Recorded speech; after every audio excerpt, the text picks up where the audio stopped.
Kerajaan Aceh didirikan pada tahun 1530 oleh Sultan Ali Muhayyad Syekh. Pergantian kepemimpinan dialami Kerajaan Aceh. Berikut ini sultan yang pernah berkuasa. 1.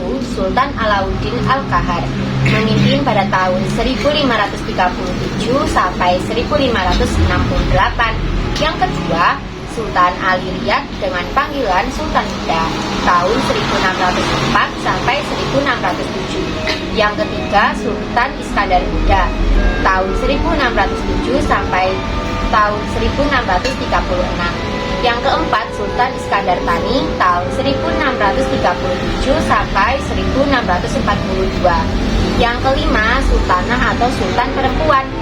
Masa kejayaan Kerajaan Aceh terjadi pada kepemimpinan Sultan Iskandar Muda. Kejayaan dalam perdagangan tersebut membuat Kerajaan Aceh berhasil menaklukkan banyak wilayah seperti Delhi, Bintan, Kampar, Pariaman, dan Minangkabau. Kehidupan politik Kerajaan Aceh dipimpin oleh seorang sultan atau bisa disebut juga dengan raja. Lalu, untuk sistem pemerintahannya, Kerajaan Aceh menerapkan sistem monarki atau dari garis keturunan. Memiliki lokasi yang sangat strategis dalam pelayaran internasional karena tidak terletak di pintu gerbang pelayaran India dan Timur Tengah yang akan menuju Makassar, Jawa, dan Cina. Selain itu, Aceh juga merupakan wilayah yang subur dan menghasilkan lada yang sangat melimpah sehingga membuat perdagangan di wilayah Aceh sangat maju. Pada masa itu, Aceh pun menjadi pusat perdagangan yang dapat dikunjungi oleh berbagai perdagangan di luar maupun di dalam negeri. Terlebih Kerajaan Aceh menganut sistem perdagangan bebas Belanda serta bangsa asing yang lain, mulai dari Arab, Inggris, Persia, Turki, India, Jepang, Siam, hingga Cina berdagang dengan Aceh. Bahkan sebagai barang bisa diekspor oleh Aceh seperti sutra, porselen, dan minyak wangi. Sosial budaya. Letak strategis Aceh yang membuat perdagangan maju pesat juga berdampak positif pada kemajuan kebudayaan masyarakatnya karena sering berhubungan dengan bangsa lain.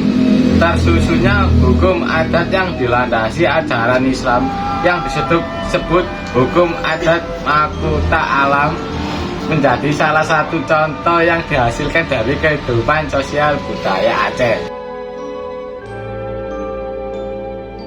Kerajaan Aceh Darussalam menjadi pusat ilmu pengetahuan, seni, dan budaya sehingga menghasilkan banyak peninggalan bersejarah. Berikut ini beberapa peninggalan Kerajaan Aceh Darussalam yang masih ditemukan di dasar. 1. Masjid Raya Baitur Rahman Pertama dan Masjid Raya Baitur Rahman yang menjadi pusat peradaban dan pendidikan Islam di Nusantara. Masjid yang berdiri sejak tahun 1612 ini masih lestari, bahkan menjadi wisatawan religi yang menarik wisatawan lokal dan mancanegara. 2. Meriam Kerajaan Aceh Darussalam. Kerajaan Aceh Darussalam juga memiliki meriam berteknologi tinggi pada masa yang bisa dijumpai hingga sekarang. Meriam ini terlihat sangat menarik dengan bentuk, ukuran, dan motif yang beragam. Uang emas. Kerajaan Aceh Darussalam menjadi satu-satunya kerajaan yang memiliki peninggalan berupa uang emas. Dulunya uang emas ini digunakan sebagai alat pembayaran pada masa perkembangan Kerajaan Aceh Darussalam. Benteng Indrapatra. Benteng Indrapatra merupakan benteng pertahanan yang dibangun pada abad ke-16 dari batu bata merah. Bentuknya yang segi 4 dengan 4 pintu masuk membuat benteng terlihat unik, apalagi sudah dilengkapi meriam di dalamnya. Hikayat Aceh. Ada juga Hikayat Aceh sebagai salah satu karya sastra peninggalan Kerajaan Aceh Darussalam pada abad ke-17. Hikayat ini berisi tentang adat istiadat, ajaran agama Islam, hingga hukum maupun sejarah yang penuh makna. Taman Sari Gunungan. Taman Sari Gunungan merupakan taman yang berdiri sejak pemerintahan Sultan Iskandar Muda. Bangunan yang terbuat dari batu walang warna-warni ini digunakan oleh permaisuri Sultan Iskandar Muda untuk bersenang-senang. Peninggalan Kerajaan Aceh Darussalam yang tersebut masih terlestari, bahkan dijadikan sebagai tempat wisata bagi sebagian besar orang.